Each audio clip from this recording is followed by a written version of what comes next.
আয়েশা রাদিয়াল্লাহু তাআলা আনহা বলেন, আল্লাহর নবী বলেছেন, সকল নবীর শিষ্টাচার 10টা, সব নবীর বৈশিষ্ট্য 10টা, সব নবীর খাসলাত অভ্যাস 10টা। এক, কাসু সারেব, মোচ কেটে ফেলতে হবে, মোচ ব্লেড দিয়ে চাঁচা যাবে না, এটা সব নবীর শিষ্টাচার, সব নবীর বৈশিষ্ট্য। দুই, এফাউল লোহা, দাড়ি বড় করতে হবে, দাড়ি ছোট করা কাবিরা গুনাহ, চেঁচে ফেলা কাবিরা গুনাহ। চেঁচে ফেললে অভিশাপ হবে। কেন? চেঁচে ফেললেও মহিলা হতে চায়, মহিলার দাড়ি নেই, এই জন্য চেঁচে ফেলাটা অভিশাপ, চেঁচে ফেললে অভিশাপ হবে। ছোট করাও কাবিরা গুনাহ, চেঁচে ফেলাও কাবিরা গুনাহ, তবে চেঁচে ফেললে অভিশাপ হবে।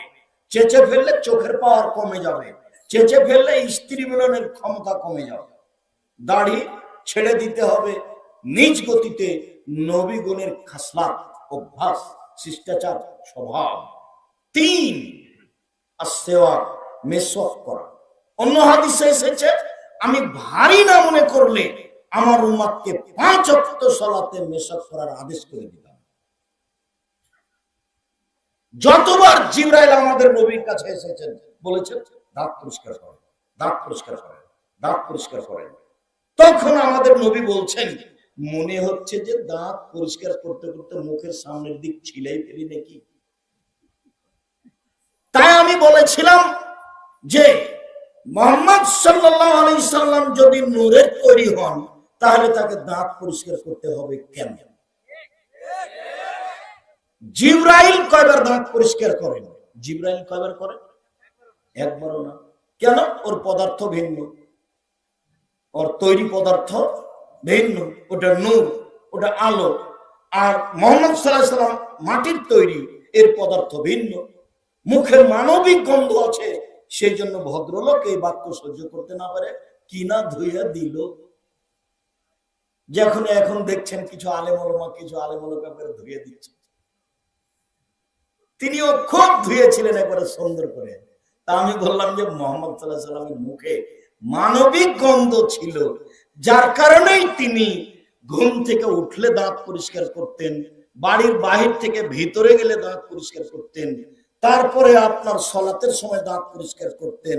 আয়েশা রাদিয়াল্লাহু তাআলা আনহা বলছেন, এইভাবে তিনি দিন রাত দাঁত পরিষ্কার করে রাখতেন। আবার মুহাম্মদ সাল্লাল্লাহু আলাইহি সাল্লাম নিজেই বলছেন, যখনই জিবরাইল আসে বলেন দাঁত পরিষ্কার করেন, দাঁত পরিষ্কার করেন, দাঁত পরিষ্কার করেন। আমার মনে হলো মুখের সামনের দিক ছিলেই ফেলি নাকি। তো সব নবীর অভ্যাস ছিল, শিষ্টাচার ছিল, খাসলাত ছিল দাঁত পরিষ্কার করা। 4, ইন্তেকাসুল মা, পেশাব পায়খানার পরে পানি দিয়ে পবিত্রতা অর্জন করা। আগে ঢেল টিস্যু পেপার, পরে পানি, এ কথা মিথ্যে। পানি দিয়ে পবিত্রতা অর্জন করা সব নবীর স্বভাব। ইব্রাহিম আলাইহিস সালাম, মুসা আলাইহিস সালাম, মুহাম্মদ সাল্লাল্লাহু আলাইহি সাল্লাম পেশাব পায়খানার পরে পানি দিয়ে পবিত্রতা অর্জন করার পরে হাতটা মাটি দিয়ে মেজে নিতে হবে, এটা ছিল নবীদের খাসলাত স্বভাব অভ্যাস। এখন পানি ব্যবহার না করে আগে ঢেল টিস্যু পেপার, আবার 40 কদম, আবার পায়ের উপরে পা উঠানো, আবার খক খক করে কাশা, একবারে নোংরামি, একবারে বেহায়া। যদি 40 কদম হাঁটতেই হয় পেশাব পায়খানার পরে পবিত্রতা অর্জনের জন্য, তাহলে তার বউকেও হাঁটতে হবে। তার বউ ঢের টিস্যু পেপার নিয়ে 40 কদম হাঁটবে, পায়ের উপরে পা উঠাবে, খক খক করে কাশবে। বলে কেমন করে সাজে? বলে পুরুষকে যেমন করে সাজে। পুরুষও যখন এমন করে তো মহিলাটাকে কেমন কেমন লাগে, তো মহিলা যদি এমন করে তাহলে পুরুষটাকেও কেমন কেমন লাগে। ধর্ম তো আর পাগল হয়নি। সব নবীর অভ্যাস ছিল পেশাব পায়খানার উপরে পানি দিয়ে পবিত্রতা অর্জন করা। আগে ঢেল টিস্যু পেপার, পরে পানি, এটা মিথ্যা ধর্ম। যখন পানি নেই তখন ঢেল টিস্যু পেপার, এটা মুহাম্মদ সাল্লাল্লাহু আলাইহি ওয়াসাল্লাম বলেছে। 5, কাসুল আজফার, নখ কেটে ফেলা। নখ সব নবীর অভ্যাস, শিষ্টাচার, নখ কেটে ফেলা। তো মেয়েকে শিষ্টাচার শিখাবে, কি শিষ্টাচার শিখাবে?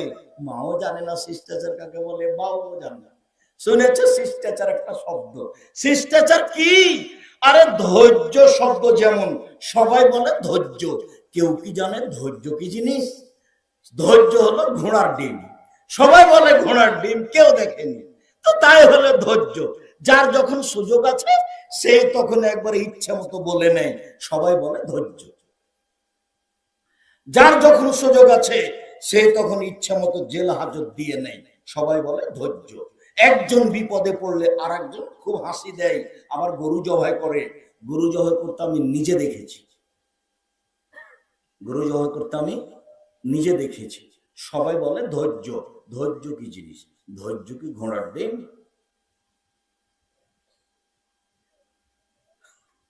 তো শিষ্টাচার কি জিনিস? শিষ্টাচার কি ঘোড়ার ডিম? এখন এখানে যারা মহিলারা বসে আছে অধিকাংশ মেয়েদের নখ বড় আছে, তোর ওর বাপ নাই নাকি? ওটা কি তার সৎ বাপ? ওর মা নাই, ওটা কি তার সৎ মা? আমি বলেছি সৎ মা, কিন্তু আসলে কি সৎ মা? সৎ মা নয় তো। আমি বলেছি সৎ বাপ, তা আসলেই কি সৎ বাপ? সৎ বাপ নয় তো, বলো অযোগ্য বাপ, ঘৃণিত কাপুরুষ বাপ। শিষ্টাচার কাকে জানে না? আল্লাহর নবী বলছেন যে ওই মেয়ে বাপের জন্য অন্তরাল হবে জাহান্নাম থেকে বাঁচার জন্য। যেই বাপ মেয়েকে বিদ্যা শিখিয়ে দিল, শিষ্টাচার শিখিয়ে দিল, ভালো আচরণ করলো, বিবাহ শাদী দিয়ে দিল, সে মেয়ে তিনটে হবে অন্তরাল। শিষ্টাচার কাকে বলে? শিষ্টাচার কি জিনিস? সামনের দিকের মাথার চুল ছোট করা, সেটাই কি শিষ্টাচার? সব চুল ছোট করা, সেটাই কি শিষ্টাচার? ভরু তুলে চিকন করা, সেটাই কি শিষ্টাচার? দাঁত ছিলে চিকন করা, সেটাই কি শিষ্টাচার? এই নগ্ন স্কিন পায়জামা পরা, সেটাই কি শিষ্টাচার? আরে একবারে স্কিন পায়জামা পরে আছে আর বাপের মাথায় টুপি আছে, সব বছরই হজ করে, ওমরা করে মাসে মাসে। এটা বাপ আর এটা বেটি। আমি বলেছি সৎ বাপ, আপনি বলছেন আব্দুর রাজ্জাক সাহেব এভাবে বলিয়েন না। বলেন আমি কি করতে পারি? আপনি যদি স্বাভাবিক মনে করেন তাহলে এটা মিথ্যে। আপনার নাম মুসলিম আর আপনার ধর্মের নাম ইসলাম। ইসলাম মানে মেনে নেওয়া, মুসলিম মানে মেনে নিয়েছি। ইসলাম মানে মেনে নেওয়া, মুসলিম মানে মেনে নিয়েছি। বলেন আপনি কি মেনে নিয়েছেন? শিষ্টাচার কাকে বলে? কাপড় পরার সময় ডান হাতটা ঢোকাতে হবে আগে, এর নাম শিষ্টাচার। শিষ্টাচার কাকে বলে? বাচ্চার জুতা পরালে ডান পায়েরটা আগে পরাতে হবে, তার নাম শিষ্টাচার। শিষ্টাচার কাকে বলে? মসজিদে ঢোকার সময় ডান পাটা আগে দিতে হবে, তার নাম শিষ্টাচার। শিষ্টাচার কাকে বলে? বাচ্চাকে ডান কাতে শোয়াতে হবে দোয়া পড়ে, তার নাম শিষ্টাচার। শিষ্টাচার কাকে বলে? বাচ্চাকে দুধ খাওয়ানোর সময় বিসমিল্লাহ বলতে হবে, নইলে শয়তান দুধ খাবে, খাবেই, নিশ্চিত খাবে, অবধারিত খাবে, খাবেই খাবে। নবী বলেছেন খাবে, অতএব খাবে। মা যখন বাচ্চাকে দুধ খাওয়াবে তখন মায়ে বিসমিল্লাহ বলবে। শিষ্টাচার কাকে বলে? পেশাবখানায় যাবে, পায়খানায় যাবে, দোয়া বলে দিবে। শিষ্টাচার কাকে বলে? গিলাসটা ডান হাতে ধরবে। শিষ্টাচার কাকে বলে? ডান হাতে খাবে। শিষ্টাচার কাকে বলে? সালাম দিয়ে বাড়ি থেকে বের হবে। শিষ্টাচার কাকে বলে? শিষ্টাচার কাকে বলে? শিষ্টাচার কি জিনিস?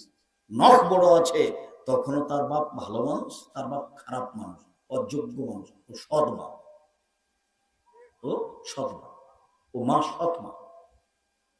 ওই মা জানে না মা কাকে বলে। ওর বাপ বিবাহ দিয়েছে, স্বামীর কাছে গেছে, তাই তার বাচ্চা হয়ে গেছে, সেই জন্য মা। ওর জানা নাই মা কাকে বলে। চিরদিন 30 বছর থেকে বলে আসছে একটা হাদিস, যখনই কোনো বক্তব্য দিয়েছে তখন সে হাদিস এসেছে মা কাকে বলে। তখন আমি জাবেরের হাদিসটা বলেছি। জাবের রাদিয়াল্লাহু তাআলা আনহু বলেন, রাসূলের সাথে আমরা এক জায়গা থেকে যুদ্ধ করে আসছি, এখন মসজিদে ঢুকবো। আল্লাহ রাসূল বলেন, এই থামো থামো থামো, সবাই এখানে থাকো, সকালে যাবো, এখানে রাতে থাকি, মদিনায় সকালে ঢুকবো। আমি জাবের বললাম, আল্লাহর নবী আমি নতুন বিবাহ করেছি, আমাকে বাড়ি যেতে যেতে। এইটুকু বলতেই আল্লাহ রাসূল বলতে লাগলেন, ও নতুন বিবাহ করেছো? কুমারী মেয়ে বিবাহ করেছো না তালাক প্রাপ্তা মেয়ে বিবাহ করেছো? তা আমি বললাম যে তালাক প্রাপ্তা মেয়ে বিবাহ করেছি। তার বিবাহ হয়েছিল, স্বামী তাকে তালাক দিয়ে দিয়েছে, আমি তাকে বিবাহ করেছি। তখন আল্লাহ রাসূল বলছেন, হাল্লা বিক্রাম তুলাই বহ তুলাই বকা, তুমি কুমারী মেয়ে কেন বিবাহ করলে না? তুমি তার সাথে খেলতে, ও তোমার সাথে খেলতো। তুমি কুমারী মেয়ে কেন বিবাহ করলে না? তুমি তার সাথে খেলতে, ও তোমার সাথে খেলতো। তুমি কুমারী মেয়ে কেন বিবাহ করলে না? তুমি তার সাথে খেলতে, ও তোমার সাথে খেলতো। আল্লাহ রাসূল তো এই পর্যন্ত বললেন। দেখেন এবার জাবের কি বলেন। জাবের রাদিয়াল্লাহু আনহু বলছেন, আল্লাহ নবী শুনেন, আমার আব্বা উহুদের যুদ্ধে শহীদ হয়েছেন 9 জন মেয়ে রেখে, আমার 9 জন বোন আছে। আল্লাহ রাসূল শুনেন, আমার আব্বা উহুদের যুদ্ধে আছে, আকরাহু আন আতাযাক্কাজা মিসলাহুন্না, তাদের মতো কম বুদ্ধির মেয়েকে, আমার বোনদের সমবয়সের মেয়েকে বিবাহ করা পছন্দ করিনি 4টা কারণে। এক, লিতুআল্লিমাহুন্না, বেশি বয়সের তালাক প্রাপ্ত মেয়ে বিবাহ করেছি যাতে করে আমার স্ত্রী আমার বোনকে বিদ্যা শেখাতে পারে। 2, বলে তুয়াদ্দেবাহুন্না, 3, বলে তারাজ্জুলাহুন্না, যাতে করে আমার স্ত্রী আমার বোনদের মাথার চুল ছিঁড়ে তাকুমা আলাইহিন্না, যাতে করে আমার স্ত্রী আমার বোনদের তার নাম্মা। বেশি বয়সের মেয়ে বিবাহ করেছি তালাক প্রাপ্ত 4টা কারণে। আমার 9 জন বোন আছে, সবাই আমার স্ত্রী যেন আমার বোনদেরকে বিদ্যা শিখাতে পারে। বিদ্যা না হয় বুঝলামই, মেয়েকে ডাক্তার করবে, তাই নিয়ে খুব ব্যস্ত। 6 জন মাস্টার, ম্যাট্রিক পাস করার পরে ইন্টার পাস করার জন্য যে কয়েকটা সাবজেক্ট সব মাস্টার। তারপরে ডাক্তারিতে ভর্তি করেছে কোন বিশ্ববিদ্যালয়ে, কয়েকদিন পরে মেয়ে আরেকজনের সাথে চলে গেছে। তখন টাকাটি কি হলো? কোলার বাড়ির সেই ছেলেটা অতীব মেধাবী, ভালো ভদ্র ছেলে, সবাই তাকে বলে খুব ভদ্র, খুব মেধাবী, সবাই বলছে উত্তরবঙ্গে সবচেয়ে মেধাবী, তাই পড়াশোনা করেছে, বাপে বলেছে বড় ডাক্তার, তো পড়াশোনা করে তুই। তো দেখলাম সেই দিন আসলো কোলার বাড়িতে, গাড়ি থেকে নামলো, কথার কথা গ্রামের লোকজন দৌড়িয়ে এসেছে, চাচি খালাপুরু দেখবে, গাড়ি থেকে নামলো, দেখা গেল গায়ে গলায় টাই আছে, গায়ে স্যুট আছে, পায়ে জুতা আছে, মোজা আছে, দাড়ি চাঁচা আছে, হাতে সিগারেট আছে। একটু পরে বৌমা গাড়ি থেকে নামলো, দেখা গেল হামলো, দেখা গেল গাড়ি গায়ে কাপড় নেই, দেখা গেল গাড়ির পিছন দিকে কুকুর আছে। গাড়ির পিছন দিকে কি আছে? কুকুর আছে। বলেন টাকা লস হয়েছে না লাভ হয়েছে? আবার পিজি হাসপাতালে গিয়ে দেখেন যারা সহযোগিতা করছে সবাই বেটি ছেলে মানুষ, মহিলা। কোম্পানির যারা তাকে টাকা দেয় ও জানে এর চেয়ে কোম্পানির ওষুধ লিখেছে। বলেন এখানে কে কি করবেন? এ কি করবে? একটা একটু স্কুলে দিলে হয় না?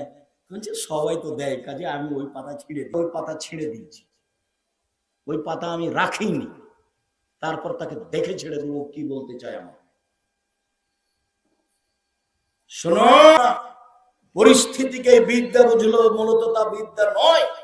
বিদ্যা কি জিনিস এটা শুনতে দলের সেমিনার গুলিতে বলছে, সেগুলো আপনি দেখেন, তাহলে আপনি বুঝতে পারবেন বিদ্যা কি জিনিস। বিদ্যা মূলত কাকে বলে এইটা আপনি স্পষ্ট বুঝতে পারবেন। বড় আছে তো আর আমি কি বলতে পারি? আমি বলে গেলাম ও হলো সৎমা, এ পর্যন্ত বললাম। তারপরে যেটা আল্লাহ রাসূল বললেন, নবীগণের স্বভাব বৈশিষ্ট্য না না উঠেই ফেলতে হবে, এটা হলো নবীগণের শিষ্টাচার, বৈশিষ্ট্য, খাসলত, অভ্যাস। ঊর্ধ্বে টাইম 40 দিন, যেভাবে সহজ, যেভাবে সম্ভব। নারী পুরো হায়া, লজ্জা, লজ্জা নবীগণের স্বভাব, লজ্জা নবীগণের খাসলত, লজ্জা নবীগণের বৈশিষ্ট্য। সেজালাম তাস্তাহি ফাসলাম শেতা, যখন তুমি লজ্জা করবে না তখন তুমি সব পাপ করতে পারো। আল হায়া ওয়ালি আছে, লজ্জা এবং ঈমান একসাথে জমা ধরে আছে। এই যে রফা হলো রফেলা আখার, একটা উঠে গেলে আরেকটা চলে যায়, লজ্জা চলে যায়। ঈমান যত বেশি হবে পাপ তত কম হবে, ঈমান যত কম হবে পাপ তত বেশি হবে। তাহাজ্জুদ পড়লেও হবে, হজ করলেও হবে, বোরখা পরলেও হবে। ঈমান দিয়েই পাপ ঠেকানো যায়। লোকে বলে ছেলেটা খুব ভালো, টাকা আছে, কিন্তু গোপনে পাপ করে কেউ জানে না, তাহলে বুঝতে হবে ঈমান কম। মেয়েটা বোরখাতে তখন প্রেমের গল্প করে, বুঝতে হবে ঈমান কম। 5 ওয়াক্ত সালাত আদায় করে ঠিকই, হজ করেছে ঠিক, ঈমান কম থাকার কারণে পাপও চলমান।